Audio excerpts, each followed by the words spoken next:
மனத்தோடு இருக்குது சிற்றறிவு, ஆன்மாவோடு இருக்குது பேரறிவு. இன்பத்திலையும் அதே மாதிரி சிற்றின்பம் பேரின்பம், இரவு பகல், ஆணு பெண்ணு எல்லாம் ரெண்டாக இருக்குது. இது ரெண்டாக இருக்கிற வரைக்கும் மனுஷனுடைய இயக்கம். இது ஒன்றாயிடுச்சுன்னா இறைவனை மாறிடுவேன். நீ உனக்கு இரவு பகல் கிடையாது, இன்ப துன்பம் கிடையாது, இது ரெண்டும் ஒன்றானா. இப்போ ஒவ்வொரு சாமியாண்டியும் இந்து மதத்தில் ரெண்டு ரெண்டு பொம்பளை பொண்டாட்டிங்களை வச்சுருப்பாங்க இல்லையா? இதை என்ன நினச்சின்னுக்கிறாங்க? சாமிக்கு ரெண்டு பொண்டாட்டி, எல்லா சாமிக்கும் ரெண்டு பொண்டாட்டி இல்லை, பெருமாளுக்கு ரெண்டு பொண்டாட்டி, சிவனுக்கு ரெண்டு பொண்டாட்டி, அதில் வேறு அந்த சிவபெருமான் வந்து ஒழிச்சு வேறு வச்சுக்கிறான் ஒரு பொண்டாட்டியை இல்லை, ரெண்டு ரெண்டு பொண்டாட்டி வச்சுக்குது. ஜனங்க என்ன நினச்சின்னுக்குது? ரெண்டு ரெண்டு பொண்டாட்டின்னு நினச்சின்னுக்குது. இந்த ஊரில் ஒரு 5000 10,000 மாதம் சம்பாதிக்கணும், 3 பொண்டாட்டி வச்சுக்கிறான் இல்லை. இந்த தெருவில் ஒரு பொண்டாட்டிக்கிறான், பக்கத்து தெருவில் ஒரு ஊரில் ஒரு பொண்டாட்டி வச்சுக்கிறான், இன்னொரு ஊரில் ஒரு பொண்டாட்டி வச்சுன்னு சுற்றிக்கிறான். 3 பொண்டாட்டி சராசரி மனுஷனே வச்சுக்கினா சம்பாரித்து சோறு போடாத கடவுள் எத்தனை பொண்டாட்டி வச்சுக்கலாம் கணக்கு போடுங்க. நான் கடவுளாக இருந்தேன்னா குறைஞ்சது ஒரு 100 பொண்டாட்டி என்ன வச்சுன்னுப்பேன் இல்லையா? ஆனால் 2 பொண்டாட்டி தான் வச்சுங்கிறாரு இருந்தாலும். இது என்ன காரணம்? பொண்டாட்டியா? அறியல பாவம். 2 பொண்டாட்டி பெண்ணை காட்டுறதுக்கு காரணம், உலகத்தில் இன்பம் எங்கே உருவாகுறான்னா பெண்ணுக்கிட்ட, துன்பம் எங்கே உருவாகுறான்னா பெண்ணுக்கிட்ட. அப்போது 2 பெண்ணை காட்டி ஒரு ஆணை நடுவில் வச்சு அது சாமி இல்லை, நமக்கு அறிவுரை, அது நம்ம புரிஞ்சிக்கல. இன்பமும் துன்பமும் பெண்ணுக்கிட்ட உருவாகுது. அப்போ ஒரு பெண்ணுக்கிட்ட துன்பம் வந்ததுன்னா இன்னொரு பெண்ணுக்கிட்ட இன்பம் கிடைக்கும். அப்போ மனிதன் ரெண்டுலேயும் வாழணும் அப்படின்றத 2 பொம்பளையை வச்சுக்குது. இன்பத்திலையும் துன்பத்திலையும் வாழறது தான் வாழ்க்கை. வெறும் இன்பமாக வாழ்ந்ததுனால அந்த வாழ்க்கை இனிக்காது, ஒரு துன்பமாக இருந்ததுனால அந்த வாழ்க்கையில் நீ வாழவே முடியாது. உலகத்தில் ரெண்டும் வேணும். இப்போது ஒரு ஆம்பளை ஒரு வீடு எடுத்துக்கிற, ஒரு 10 ஆம்பளை சேர்ந்து அந்த வீட்டுக்குள்ளே இருந்தால் கூட என்ன சொல்லுவாங்க வீட்டுக்காரர்? ஊர் என்ன சொல்லுவோம்? என்ன சொல்லுவோம்? பேச்சுலர்ன்னு தான் சொல்லுவாங்க. 10 பேர் வாழறீங்க இருந்தாலும் அந்த குடும்பம்னு சொல்லலை, பேச்சுலர்ன்றோம். அதே நேரத்தில் ஒரு பொம்பளையை தனக்கு கூட சேர்த்துக்கணும் ஒரு வீடு எடுத்து வாழ்ந்தேன்னா அதுக்கு பேர் என்ன? குடும்பம்ன்றோம். பேரே மாறி போகுது. ஏன் குடும்பம்னா 10 பேர் சேர்ந்தால் கூட உலகத்துக்கு ஒரு நன்மையும் செய்ய முடியாது, உலகத்தை உற்பத்தி பண்ண முடியாது. ஒரு ஆணும் பெண்ணும் சேரும்போது தான் உலகம் உற்பத்தி ஆகும். அப்போது வாழை மரம் இருக்குது, ஒரு மரம் கொலை தள்ளின உடனே இன்னொரு கன்று வெளியே வந்துடும். இந்த மரம் அடுத்த கொலை தள்ளாது. மனிதனுடைய வாழ்க்கையில் நீ மறைஞ்சாலும் உன்னுடைய வம்சம் இந்த உலகத்தில் வாழணும். அப்போ ஆணும் பெண்ணும் சேர்ந்தால் தான் உலகம் உற்பத்தி ஆகணுன்றதுக்கு தான் ரெண்டையும் இணைச்சி வச்சுருக்குது. கரண்ட்டு வருது, ஒரு 1000 வாட்ஸ் கரண்ட் வந்தால் கூட ஒரு பல்ப் எடுத்து போட்டுனா எரியாது, நியூட்ரல் ஓணும். அது மாதிரி வாழ்க்கைன்றது ஆணும் பெண்ணும் இணைஞ்சி வாழணும். அது எப்படி வாழணும்னா சமமாக வாழணும். அடிமைப்பட்டு வாழறது வாழ்க்கையே இல்லை அது. அப்போது பெண்ணு ஆணை அடிமைப்படுத்துறதோ ஆணு பெண்ணை அடிமைப்படுத்துறதோ அது வாழ்க்கை இனிக்காது, வெறுப்பு தான் வரும். சில பொம்பளைங்க ஆம்பளைங்களை ஒதிப்பாங்க, வீடு கதவு மூடிட்டு உள்ள தள்ளி. ஆமாம், அதே நேரத்தில் ஆம்பளைங்களும் சில பொம்பளைங்களை அடிப்பாங்க. ஆனால் ஒரு பொம்பளையை நீ கை தொட்டுட்டீன்னா அந்த தெரு ஃபுல்லாக போய் சொல்லிட்டு வர, ராத்திரி எங்கள் வீட்டுக்காரர் குடிச்சிட்டு வந்து என்னை அடித்தார், ஊர் ஃபுல்லாக சொல்லுவாங்க. அப்படி சொன்னால் அது அவங்களுக்கு பெருமை. பரவாயில்ல, அந்த பொம்பளை நல்ல பொம்பளைப்பா, உண்மையை பேசுதுவான்னு சொல்லிட்டு போது பண்ணுவோம். ஆனால் நீ என் பொண்டாட்டி அடிச்சதுன்னு சொன்னீன்னா தூக்கு மாட்டின்னு செத்து போனோம் அன்றைக்கி. ஏன்னா உனக்கு மீசை தாடிலாம் இருக்குது, அவங்களுக்கு அது இல்லை. இல்லை, வாழ்க்கைன்றது சமமாக வாழணும். யாரையும் அடிமைப்படுத்தி வாழக்கூடாது, ஆணாக இருந்தாலும் பெண்ணாக இருந்தாலும். சில பேர் சொல்லுவாங்க, தோளுக்கு மிஞ்சின தோழங்கான்னுவாங்க பிள்ளைய. அது முட்டாள்தானம். அவன் எவ்வளோ வளர்ந்தாலும் உனக்கு புள்ளையாக தான் இருக்கணும். அவன் அப்போ நான் மாறிடக்கூடாது, அண்ணன் தம்பியாக மாறிடக்கூடாது. மாறினானா உனக்கு ஆபத்துக்குதுன்னு அர்த்தம். பெற்றவனுக்கு ஆபத்து இருக்குது, பிள்ளைய தோழனா நினச்சானாவே அவனுக்கு ஆபத்து இருக்குதுன்னு அர்த்தம். இது மாதிரி நம்மளுடைய எண்ணங்களே நம்ம வாழ்க்கைக்கு நமக்கு கேடாக விளைஞ்சிடும். அப்போ நம்ம எண்ணங்களை சுத்தமாக்கிக்கணும். எப்படி வாழணும் இந்த உலகத்தில், எப்படி நம்ம பயணங்கள் தொடரணும், அப்படி நீ வாழ்ந்தீங்கன்னா அது சுத்தமான வாழ்க்கையாக இருக்கும், உங்களுக்கு ஆபத்து இல்லாத வாழ்க்கையாக இருக்கும். அப்படி வாழ கற்றுக்குங்க, அப்படி வாழுங்க. உயிர் சக்தின்னு அர்த்தம்.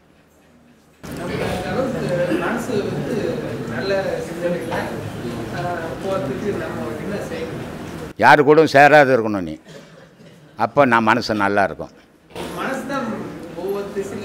அப்போ கெட்டு தான் போவோம். அது போட்டோம், இன்னும் இப்போ உனக்கு கஷ்டம் அழிஞ்சு போட்டோம், அழிஞ்சு போட்டுமா. உனக்கு தான் மனசு ஓடுது, உங்கள்கிட்ட வைக்க முடியல உன்னால்.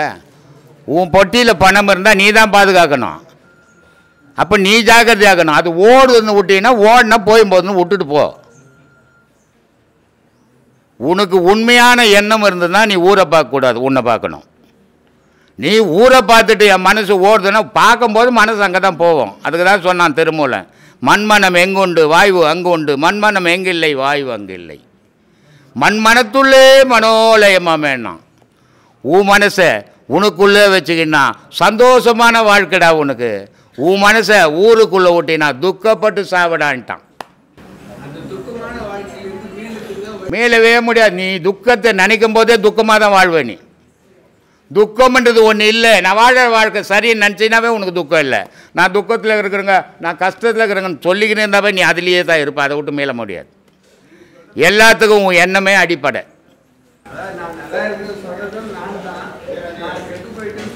எல்லாமே நீ தான். அதுதான் சொல்கிறேன், உன் வாழ்க்கைக்கு நீ தான் அடிப்படை. நீ தான் உன்னை திருத்திக்கணும். உன்னை யாருமே திருத்த முடியாது. முடியாது முடியாது, இன்னொருத்தரால முடியாது. நீ ஒன்றுமே செய்வானா, உன்னையே யோசிச்சு சரியா போடும். நீ ஒன்றும் உலகத்துக்கு பண்ணிட முடியாது, எவனும் பண்ணவனும் கிடையாது. உன்னை பார், உன்னை யோசித்து நுக்கான்னு தீமையே இல்லை.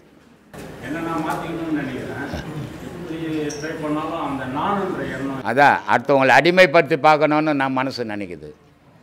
நான் எங்கே வருது? நான் உனக்குள்ளே இருக்கணும். நான்ன்றது இல்லைன்னா நீன்றது இருக்க மாட்டேன். அப்போ நான்ன்றது இருக்கணும், தவறு இல்லை. நான்ன்றது தான் ஆன்மா. அப்போ நான்ன்றது ஒவ்வொருத்தருக்குள்ளவும் இருக்குது. ஆனால் இது இருக்கணும். ஆனால் இந்த நான்ன்றது அடுத்தவங்க மேலே பாயக்கூடாது, அது ஆணவம். எல்லாரும் எனக்கு அடிமையாக இருக்கணும்னு நினைக்கிறோமே, அது தவறு. அப்போ நான்ன்றது எனக்குள்ளே அடங்கி இருக்கணும். நான் என்ன செய்யணும், நான் எப்படி பண்ணணும், நான் எப்படி இருக்கணும், உன்னோட யோசித்த பிரச்சனை இல்லை. ஆனால் நீ இன்னொருத்தரை அடிமைப்படுத்தி வைக்கணும், நான் அதிகாரம் பண்ணி வாழணும்னா அந்த அதிகாரம் உனக்கு கேடாக விளையும். ஒரு ரவுடி இருக்கிறாரு, அவர் நல்ல பலமாக இருக்கிறவர் ஊரில் இருக்கிறவெல்லாம் அடிப்பார். ஆனால் அவருக்கும் ஒரு காலம் வரும் இல்லை, அவர் தள்ளாடுற காலம். இவர் ஓஹோன்னு பேர் எடுத்தவர், யார் இவர்கிட்ட பேர் எடுத்தாங்களோ அவனுடைய குழந்தெல்லாம் இவனை வந்து அடிக்கும், அசிங்கப்பட்டு சாவான். இந்த ஆணவம்ன்றது அப்படிப்பட்டது தான். நமக்கு உடலில் பலமும் பாக்கெட்டில் பணமும் இருக்கிற வரைக்கும் ஆணவம் தலை விரித்து ஆடும். அடுத்தவனெல்லாம் அடிமைப்படுத்தி வாழலாம்னு நினைக்கும். ஆனால் இதெல்லாம் இழக்கும்போது அடுத்தவன் நம்மளை அடிமைப்படுத்தும் போது தான் அந்த துன்பம் எப்படி இருக்குன்னு உணர்வான். அதனால தான் நான் அடிக்கடி சொல்கிறேன், யாரையும் தாழ்ந்தவனாக நினைக்காதீங்க, யாரையும் உங்களை விட உயர்ந்தவனாக நினைக்காதுங்க. யாருக்கு யாரும் உயர்ந்தவனும் கிடையாது, தாழ்ந்தவனும் கிடையாது. ஆனால் இந்த மனம் உயர்ந்தவனவன் தாழ்ந்தவனவன் நினைக்குது. அப்போ நல்லவன் கெட்டவன் இல்லையா இருக்கிறான். யார் நல்லவன் கெட்டவன்? ஜாதியால் உயர்ந்தவனா? பிறப்பால் எவனுமே உயர்ந்தவன். எல்லாரும் அம்மா இப்போ இதில் தான் பிறக்கிறோம். அங்கே எங்கே உயர்ந்தவன் தாழ்ந்தவன்? உயர்ந்த ஜாதி தாழ்ந்த ஜாதி. நல்லவன் கெட்டவன் உண்டு. எப்படி உண்டு? நல்ல செயல் செய்யும்போது அவன் உயர்ந்தவனாக வரான், தீய செயல் செய்யும்போது தாழ்ந்தவனாக வரான். அப்போ உங்கள் செயலை மாற்றிக்கணும். உலகத்துக்கு நல்ல செயல் செய்யுங்க. உலகத்துக்கு செய்ய முடியலனாலும் யாருக்கும் தீமை செய்யாத வாழுங்க, அதுவே நல்ல வாழ்க்கை. ஆத்மா வணக்கம். ஆத்மா வணக்கம்மா. எல்லா காரியங்களுக்கும் கடவுளின் துணை இருப்பது அவசியம் என கருதுவது ஏன்? நமது முயற்சிக்கு அது எவ்வாறு பணிபுரிய முடியும்? கடவுளினுடைய துணை இல்லாமல் உன் முயற்சியே கிடையாது. உனக்குள்ளே நான் பல வீடியோக்களில் சொல்லிக்கிறேன், கடவுளும் உனக்குள்ளே இருக்கிறாருன்னு. கடவுள் உனக்குள்ளே இருக்கிற வரைக்கும் தான் உன்னுடைய முயற்சிகள் எல்லாம். அந்த முயற்சின்றதுன்னா அறிவுன்னு அர்த்தம். அந்த அறிவுபூர்வமாக நீங்கள் முயற்சி பண்ணி வெற்றி அடையும் போது உங்கள் மனம் சந்தோஷப்படுது, அதில் தோல்வி அடையும் போது உங்கள் மனம் துக்கப்படுது. ஆனால் கடவுளினுடைய துணை இல்லாமல் ஒரு மனிதன் கூட நடமாடவே முடியாது. ஏன்னா கடவுள் இருக்கிற வரைக்கும் தான் இவனுக்குள்ளே இவன் நடக்கிறது, ஓடுறது, உட்கார்றது, செய்கிறது, எல்லா செயலுக்கும் அடிப்படையே. கடவுளுடைய துணை இல்லைன்னா இவன் வெறும் போனமாக தான் கிடப்பான். அதனால் எல்லா செயலுக்கும் கடவுளே காரணம்னு செய்கிறவன் தான் முழுமை அறிஞ்சவன் அர்த்தம். அதனால் கடவுளை உணர்ந்து கடவுளுடைய என்னுடைய செயல் அதனால தான் பட்டினத்தார் உஜினியில் சொல்லுவார், என் செயலாவது யாதொன்றும் இல்லை உன் செயல் என்றே உணர பெற்றேன் அப்படின்வார். நான் செய்கிறேன்றது நான்ன்ற பொருள் தான் கடவுள் உள்ளோம். அந்த நான்ன்ற பொருள் உள்ளே இல்லைன்னா நீன்றது ஒன்று இல்லை. அதனால் எல்லா செயலும் கடவுளுடைய துணையோடு தான் உன்னுடைய முயற்சிகளில் நீ ஈடுபடுற. கடவுளும் மனுஷன் சேர்ந்து தான் உலகத்தில் நடமாடின்னு இருக்கிறோம். அதனால் கடவுள் செயல் கண்டிப்பாக தேவைம்மா. திரிகால ஞானிகள் சொல்லப்படுவர்கள் யார்? நமது குறைகளை தீர்க்க முடியுமா? யாராலையும் யாரு குறையும் தீர்க்க முடியாது. எந்த ஞானியும் தீர்த்தவனும் கிடையாது. சும்மா ஏமாத்தின்லாம் இருக்கிறதுக்கு இல்லை. எந்த ஞானியும் ஏமாத்தலை. இன்றைக்கி இருக்கிற ஆன்மீகவாதிங்க நான் இதை தீர்த்துறேன் அதை தீர்த்துறேன்னு எவனுக்கும் எவனாலையும் தீர்க்கவே முடியாது. தீர்க்க முடிஞ்சதுன்னா இந்த உலகத்தில் துன்பம்ன்றதே ஒன்று இருக்காது, கஷ்டம்ன்றதே ஒன்று இருக்காது, கவலைன்றதே ஒன்று இருக்காது. எல்லாத்தையும் அவங்களே தீர்த்துடுவாங்க. அதனால் யாராலையும் மற்றவனுடைய செயலை தீர்க்கவே முடியாது. தீர்க்கறதுக்கு வழி சொல்ல முடியும், அவன் தான் தீர்த்துக்கணுமே தவிர இன்னொருத்தர் வந்து தீர்த்துறதா இருந்தால் இந்த உலகத்தில் யாராவது கஷ்டப்படுவாங்களா, யாராவது சாகுவாங்களா? நம்மளே எண்ணி பார்த்தாவே உண்மை தெரியும். அதனால் எந்த மகானும் எந்த ஞானியாலையும் யாருடைய துன்பத்தையும் தீர்க்க முடியாது. அவன் துன்பத்தை அவனே அனுபவிக்கணும். அவன் துன்பத்துக்கு காரணம் எதுவும் சிந்திக்கணும். சிந்தித்து செயல் புரிஞ்சு அதை சீர்படுத்திக்கணுமே தவிர அவர் தீர்த்துருவார் இவர் தீர்த்துருவார்னா உனக்கு இன்னும் ஒன்றும் தெரியலன்னு அர்த்தம், உண்மை தெரியலன்னு அர்த்தம். அதனால் உன்னுடைய கஷ்டத்தை நீ தான் தீர்த்துக்கணும், என்னுடைய கஷ்டத்தை நான் தான் தீர்த்தணும். என் கஷ்டத்தை நீ தீர்க்கவும் முடியாது, உன் கஷ்டத்தை நான் தீர்க்கவும் முடியாது. ஏமாற்றக்கூடாது தெய்வீகத்தில் முதல்ல நான் சொல்கிற விஷயமே அதுதான். அதனால் நான் தீர்த்துறேன் நீ தீர்த்துறேன்றது ஏமாத்தின்னுக்குறோன்னு அர்த்தம். யார் கஷ்டத்தையும் யாரும் தீர்க்க முடியாது. கடனாக இது ஒரு 1000 ரூபா கொடுத்து தீர்த்துறதுக்கு, கஷ்டத்தை அன்றைக்கி கஷ்டத்தை தீர்த்துறதுக்கு. இது வாழ்க்கையில் நீ பிறந்ததுலேருந்து சாக போகிற வரைக்கும் கஷ்டம் இருக்குது. இதை போய் யார் தீர்க்க முடியும்? நீ தான் தீர்த்துக்கணும். இதனால் யாராலையும் தீர்க்க முடியாதுமா. சம்சாரத்தில் உள்ளவர்கள் குடும்பத்தை நடத்த வேலை பார்க்க வேண்டியிருக்கிறது. ஆமாம், பொருள் தேட வேண்டியிருக்கிறது. அவர்களுக்கு பூஜை செய்யக்கூட நேரம் இருப்பதில்லை. ஆனால் மறுபிறவினால் நல்ல பலன் கிடைக்குமா? கிடைக்காது. பூஜை செய்தினா தானே உனக்கு கடவுள் மேலே எண்ணம். சம்சாரம் சம்பாதிக்கணும். எத்தனை மணி நேரம் வேலை செய்யுங்க? 24 மணி நேரமாக ஒரு மனுஷன் வேலை செய்கிறான். 24 மணி நேரமாக குடும்பத்தில் பொம்பளை சோறாக்குறா. டிவி ஆண்ட உட்காந்து ஒரு 3 மணி நேரம் நேரத்தை போக்குறோம். பேப்பர் வச்சுக்கின்னு ஒரு 3-4 மணி நேரம் பேப்பரில் பொழுது போக்குறோம். அப்புறம் கடவுளை பூஜை பண்ண கூட நேரம் இல்லைன்னா ஏமாத்தின்னுக்குறோன்னு அர்த்தம். ஏன்னா மனிதன் 24 மணி நேரம் எவனும் வேலை செய்ய முடியாது. அவன் குடும்பத்தை காப்பாற்றுறதுக்கு 8 மணி நேரம் வேலை செய்தால் போதும், ஒழுங்காக போய். அந்த 8 மணி நேரம் வேலை செய்தான்னா அவன் குடும்பம் சீரும் சிறப்பமாக இருக்கும். ஆனால் அவன் வேலை வெட்டிக்கு போகாத 6 மாதம் சுற்றிட்டு 2 மாதம் வேலைக்கு போனால் குடும்பம் கஷ்டப்படும். அதனால் கடவுளை வழிபட நேரம் இல்லைன்னு யாரும் சொன்னால் அது பொய், நிஜம் கிடையாது. சாமி, நமது அன்றாட வாழ்வில் நம்ம அறியாமலே சில பாவங்களை செய்து விடுகிறோம். சரி, ஏன் எதற்காக செய்ய வேண்டும்? இப்போ சில பேர் பாவங்களை தெரிஞ்சே செய்வாங்க, சில பேர் தெரியாமையே நடந்துடும். அது தெரிஞ்சு செய்யட்டும் தெரியாமல் செய்யட்டும், இனிமேல் திருத்திக்கோ. இது வரைக்கும் செய்தது போகட்டும். இனிமேல் போகிற காலத்தில் கடவுளை நாடி தர்மத்தை நாடி போனீங்கன்னா செய்த பாவங்கள் அத்தனையும் விமர்சனமாகும். அதை விட்டுவிட்டு நான் பாவம் பண்ணுவேன், எனக்கு திறமை இருக்குது, எனக்கு சாமர்த்தியங்குது, நான் பண்ணுவேன் அப்படின்னு பண்ணினா நீ பின்னாடி நரக வேதனை பட போகிறேன்னு அர்த்தம். சாமி, கடவுளின் பக்தி கொண்டவர்கள் எவ்வாறு நடந்து கொண்டாலும் அதை ஏற்றுக்கொள்ளவர்கள் என்று நாயன்மார்களின் சரித்திரம் சொல்கிறது. ஆனால் அனுஷ்டங்களில் சிறிது பிசுங்கினாலும் பெரும்பாவம் என்று சொல்வது ஏன்? தன்னுடைய மகனையே உணவாக சமைத்து போடுற கதைகளை கூட நாம் படித்து இருக்கோம். அதை ஏற்க வேண்டுமா? ஏற்கிறதோ ஒருத்தர் செய்கிறத ஏற்கிறதோ ஏற்காததான் அவங்களுடைய மன சம்பந்தப்பட்டது. அவங்க மற்றவங்க ஏற்றுக்கணுன்றதுக்காக அவங்க செய்யலை. ஆனால் அவங்களுக்கு எது சரின்னு பட்டதோ அதை செய்தாங்க. அதை நீங்கள் ஏற்றுக்கணுன்றதுக்காக அவங்க செய்யலை. அவங்க இறைவனை நம்புகிறாங்க. அந்த நம்பிக்கையின் பேரில் தன்னுடைய மகனை சீராளன் பேர், அந்த சீராளனை கொன்று கறி சமைச்சு வைக்கிறாங்க. அதுக்கு யாராவது நம்மளால் செய்ய முடியுமா? அது செய்ய முடியாது. ஏன்னா மனம் உள்ள ஒருவனாலையும் செய்ய முடியாது. இதை அவங்களுக்கு மனமே கிடையாது, ஆன்மா மட்டும்தான். அப்போ ஆன்மா மட்டுமா இருந்ததால் இறைவனை முழுக்க நம்பினாங்க. இறைவன் சொன்னார் செய்தேன், இறைவன் சொன்னார் செத்தேன், இறைவன் சொன்னார் வாழ்ந்தேன் அப்படின்ற இறைவனோட கலந்ததால் அவங்க அந்த சீராளன்ற குழந்தைய கொன்று கறி சமைச்சு வச்சாங்க. அதனால் அந்த இறைவன் வந்தப்போ அந்த செத்த குழந்தை கூட உயிராக வந்துடுச்சு. அந்த சிவபெருமான் வந்து கூப்பிடுறாரு, சீராளா அப்படின்னும் போது சீராளம் வந்துட்டான். ஆனால் அங்கே சமைச்சு வச்சுக்குது. இது தெய்வ பக்தியினுடைய உச்சம். இது மற்றவங்க ஏற்றுக்கணுன்றதுக்காக அவங்க செய்யலை அந்த செயலை. அது உங்களுக்கு சிலருக்கு அருவருப்பாக இருக்கும், சிலருக்கு வந்து ஐயோ இப்படி ஒரு பக்தி செய்கிறாங்களே அப்படின்றதும் இருக்கும். இது இந்த 2 பேருக்காகவும் அவங்க செயல் இல்லை. அவங்க செயலை அவங்களுக்கு மனசுக்கு பிடிச்சது அவங்க செய்தாங்க. உங்கள் மனசுக்கு எது பிடிக்குதோ அதை செய்யுங்க, அதுதான் ஏற்றுக்க முடியும். ஏன்னா மற்றவங்க சொல்கிறத யாரும் ஏற்றுக்கிறதே கிடையாது. தாய் சொன்னதை ஏற்றுக்கல, தகப்பன் சொன்னதை ஏற்றுக்கல, மனைவி சொன்னதை ஏற்றுக்கல, யார் சொன்னதையும் ஏற்றுக்க மாட்டான். அவன் மனசுக்கு எது பிடிக்குதோ அதுதான் அவன் செயலாக இருக்கும். அதனால் உங்கள் மனசுக்கு எது பிடிக்குதோ அதை செய்யுங்க. தன்னை எப்போதுமே நேசிக்க வேண்டும் என்று பக்தர்களை சோதிக்கும் கடவுள் சுயநலவாதியா? கடவுள் எப்பவுமே என்ன நினைன்னு எங்கே சொல்லிக்கிறாரு? எங்கேயுமே சொன்னதில்லை. ஆனால் பக்தனுடைய வெறி, அந்த பக்தனுடைய உச்சக்கட்ட தெய்வீக பக்தி, இதனால் அவன் எந்த நேரமும் அவன் நினச்சின்னு இருக்கிறான். தெய்வத்தை அப்படி நினைக்கணும். தெய்வம் எங்கே இருக்குது? உனக்குள்ளவே இருக்குது. ஆனால் இந்த அஞ்ஞானிகள்னா உடலை மட்டும் நம்பிக்கின்னு வாழ்கிறாங்க. உடல் சாக போதுன்றதை உணர்றதில்லை, உடல் மண்ணில் அழிய போதுன்னு உணர்றதில்லை. ஆனால் அழியா உயிரை நினைக்கிறது தான் கடவுளை நினைக்கிறது. உன்னுடைய உயிர் உன் உடலில் இல்லைன்னா உன் உடல் நயா பைசாக்கு உதவாது.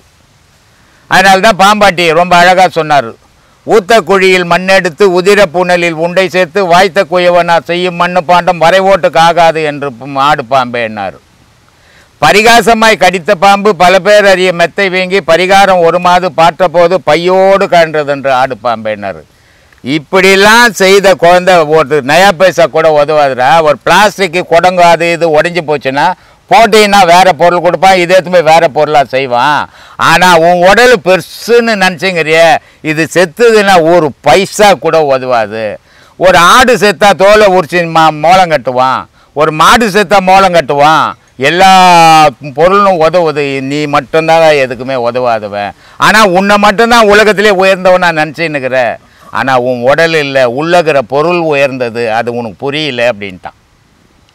அதனால் கடவுள் எங்குமே என்ன நினச்சிக்கினே இருன்னு எப்பவுமே சொல்லலை. கடவுள்ன்றது ஒன்று இல்லைன்னா நீ நினைப்புன்றது ஒன்று இருக்காது. அதனால் கடவுள் உனக்குள்ளதாங்கிறார், மனிதனுக்குள்ளே தான் இருந்து இயக்குறாரு, ஏங்குறாரு. அதனால் நம்ம செயல்கள் நடக்குது. கடவுள் நம்மளை விட்டு வெளியே போனாருனாக்கா அங்கே ஏக்கம்ன்றது நின்று போயிடும். நம்ம அதோட மண்ணுக்கு தான் போயிடணும். அதனால் கடவுளை நினைங்க, உங்கள் உயிரை நினைங்க, அதான் கடவுள். அந்த உயிரை நினச்சிங்கன்னா உங்களுக்கு நிம்மதி கிடைக்கும். உடலை நினச்சிங்கன்னா துன்பம் கிடைக்கும். உங்களுக்கு எது வேணுமோ அதை நினச்சிங்க.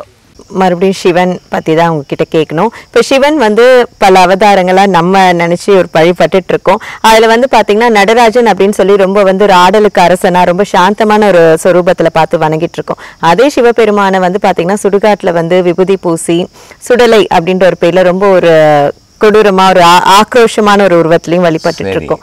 இதற்கு என்ன வித்தியாசம்? சிவனை பார்த்த உண்டா?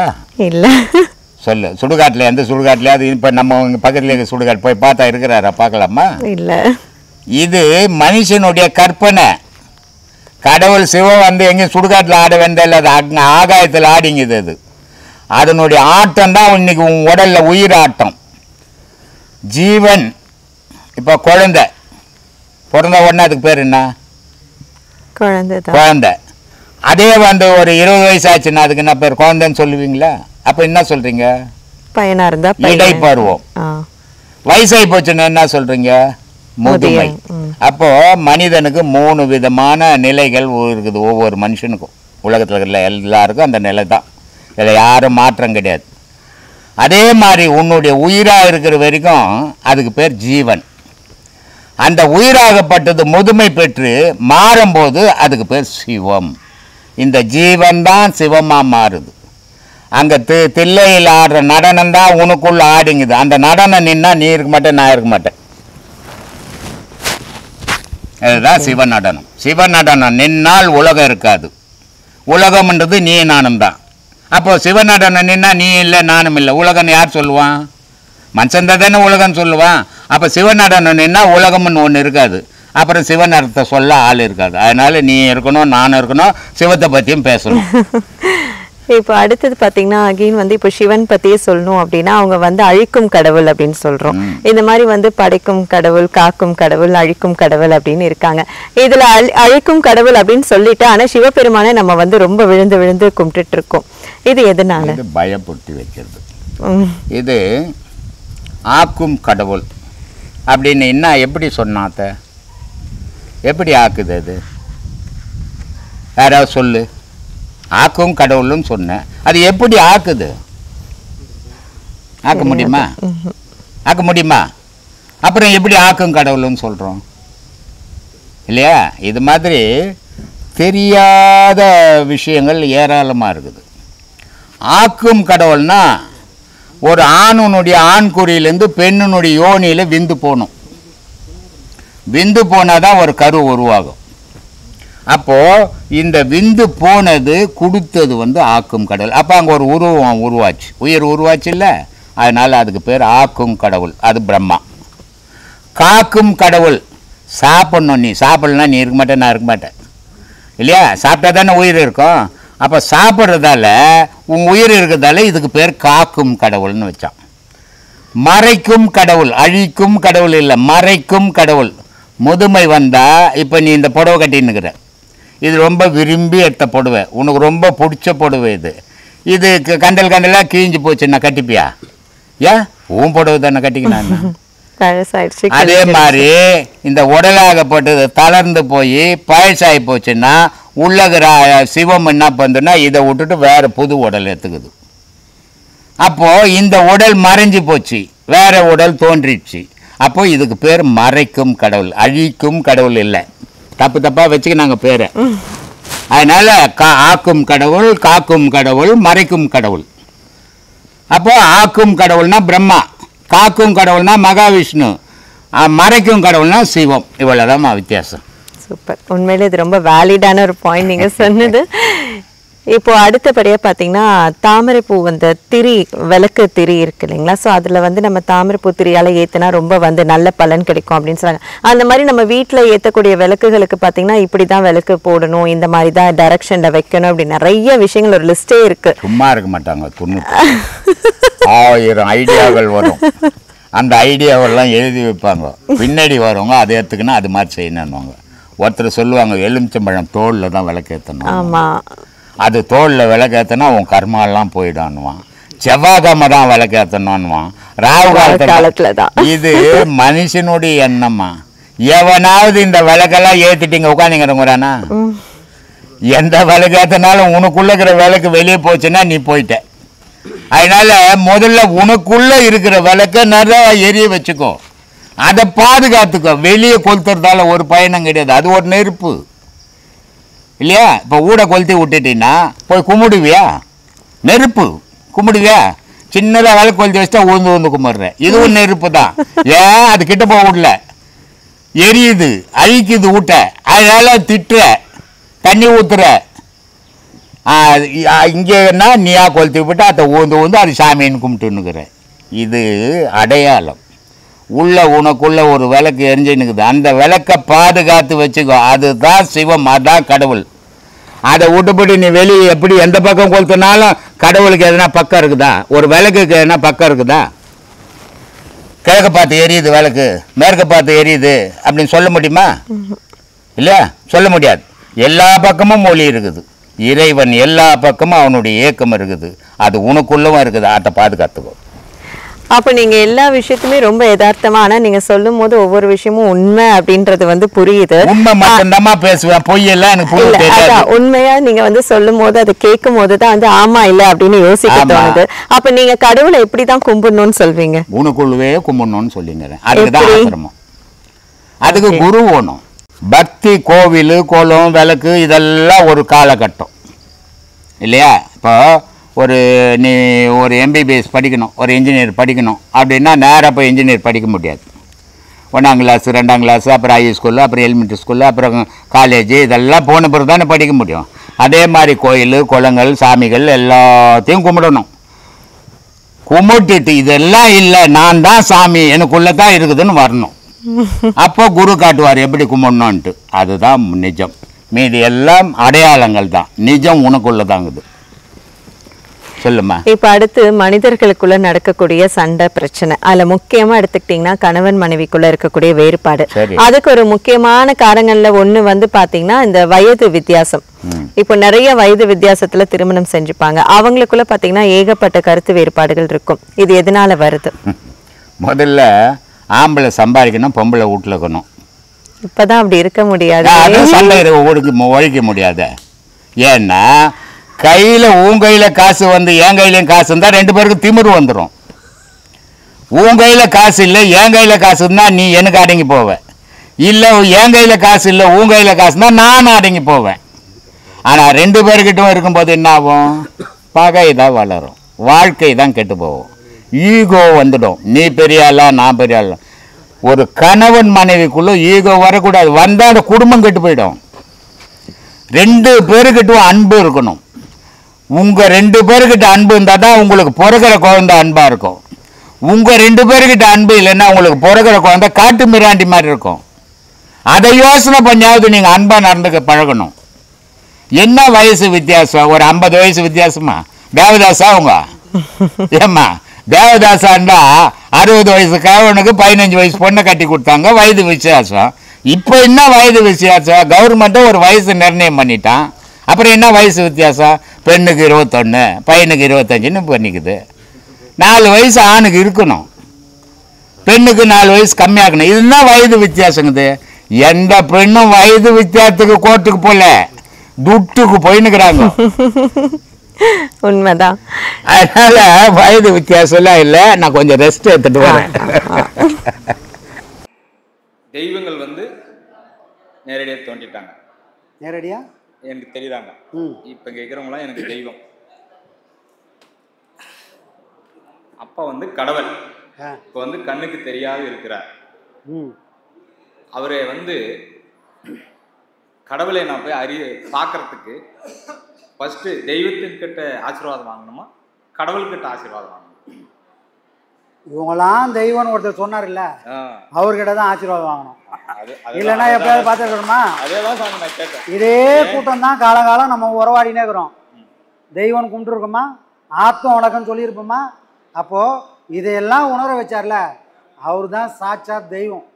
அந்த கடவுளை நாம் தான் கொண்டாடணும். முதல் பாடம் வாங்கி சாமி, நான் பக்தியில் வந்து ஆன்மீகத்தில் வந்து இந்த பாதையில் வந்தது கொஞ்ச நாள் தான். இதுக்கு முன்னே இருக்கும்போது நிறையா தெய்வங்களெல்லாம் வழிபடும் போது இது எதுவுமே இதுக்கு முன்னே பேசிகிட்டு இருந்தேன். இப்போ வந்து என்னென்னா, இந்த பாடத்தை வாங்கிட்டு போய் நான் எப்பவுமே 2வது மாடியில் நான் தனிப்பட்ட ரூமில் தான் நான் செய்வேன். யாருமே நான் செய்கிற ரூமில் யாருமே அனுமதிக்க மாட்டேன். அப்படி செஞ்சுருக்கும் போது எப்பவுமே ஜோதி வெளியில் தானே வச்சுட்டு செய்வேங்க. அப்படி செஞ்சுட்டு இருக்கும்போது கதவை நான் எப்பவுமே ஓரமாக சாய்ச்சிட்டு தான் செய்வேன். அப்போ வந்து திடீரென்று அந்த தீப ஒளி வந்து பார்த்தீங்கன்னா நான் உட்காந்துங்கிறதுக்கு மேலே எரிஞ்சிச்சு. அப்போ எரியும் போது என்ன நடந்துச்சுன்னா, என்னை வந்து ஒருத்தன் தாக்க வந்திருக்கிறான். அந்த 2வது மாடி ஏறி தாக்க வந்திருக்கிறான். அப்போ அந்த ஒளி வந்து பார்த்தீங்கன்னா என்னை எழுப்புது. எழுப்பி நான் எழுந்து அப்படியே பார்க்கும்போது அப்படியே அந்த என்னை தாக்க வந்தவன் அந்த டோரை லாக் பண்ணிவிட்டு 2வது மாடியில் 24 அடியிலேருந்து அப்படியே எகிரிச்சு போகிறான். அதனுடைய பொருள் என்ன சாமி? இறை சக்தி நம்மளை ஒரு வளையம் போட்டு காப்பாற்றிட்டு இருக்குது. ராமகிருஷ்ண பரமஹம்சர்கிட்ட போய் கேட்டாங்களாம், சாமி உங்களுக்கு ஊர்பட்ட கடவுள் இருக்குது, ஊர்பட்ட கோயில் கட்டி வச்சுக்கிறீங்க, அதை நீங்கள் வீட்டுக்குள்ளே கும்பிட்டாங்கன்னா வீட்டுக்குள்ளேயும் படம் வச்சு கும்பிட்றீங்க, வீட்டுக்குள்ளேயும் ஒரு நடுவாசல்னு ஒன்று இருக்குது, இதை வீட்டில் கும்பிட்டாங்கன்னா எதுக்காக கோயிலுக்கு போகிறீங்க? ஏன் அங்கே தான் சாமி இருக்குதா? அப்போது உங்கள் வீட்டில் சாமி இல்லையா? நீங்கள் மாட்டி இருக்கிற படத்தில் சாமி இல்லையா அப்படின்னு யாரை கேட்குறாங்க? ராமகிருஷ்ண பரமஹம்சரை ஒருத்தர் கேட்குறாரு.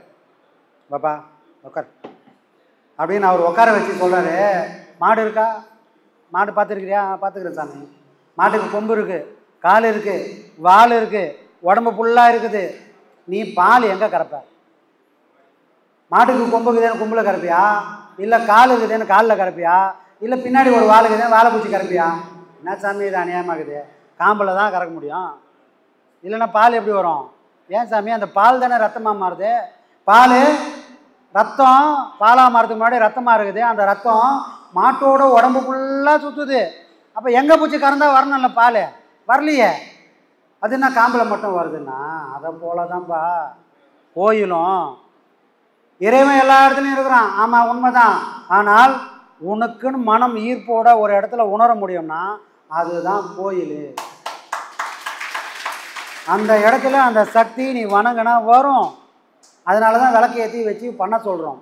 அப்போது நீங்கள் பண்ணக்கூடிய அந்த விளக்கு வெளிச்சத்தில் பண்ணக்கூடிய யார் சாட்சியாக இருக்கிறா? அந்த சர்வேஸ்வரனே சாட்சியாக இருக்கிறான். அப்போ நமக்கு ஒரு துன்பம் வருது, யார் காப்பாற்றி ஆகணும்? நீங்கள் உண்மையாக பாடம் பண்ணிங்கன்னா அந்த சர்வேஸ்வரன் உங்களை வந்து காப்பாற்றுறான், காப்பாற்றிக்கின்னு இருப்பான். அது அவனுடைய கடமை. அப்போது அதனால தான் எங்கே ஒன்றா உட்காந்து பாடம் பண்ணலாமா, மொட்டை மாடலில் பண்ணாமல் அதெல்லாம் வேலை ஆகாது. மாட்டுக்கு எப்படி காம்பில் தான் பால் வருமோ, உங்களுக்குன்னு ஒரு இடத்துல உட்காருங்க. நீங்கள் உட்காந்து பாடம் பண்ண அங்கே உங்களை அறியாமலே ஒரு வைப்ரேஷனு அந்த இடத்துல ஃபார்ம் ஆகிக்கிட்டே இருக்கும். அது நாம் உணரனா கூட அது ஒரு நாள் நம்மளை காப்பாற்றும். அதுதான் உங்கள் வாழ்க்கையில் நடக்குது. அதனால தான் ஒரு இடம் ஒரு நேரமாக உட்காந்து பழக்கம் பண்ணுங்க அப்படின்னு சொல்கிறதுக்கு காரணமே இதெல்லாம் சாட்சிகள்.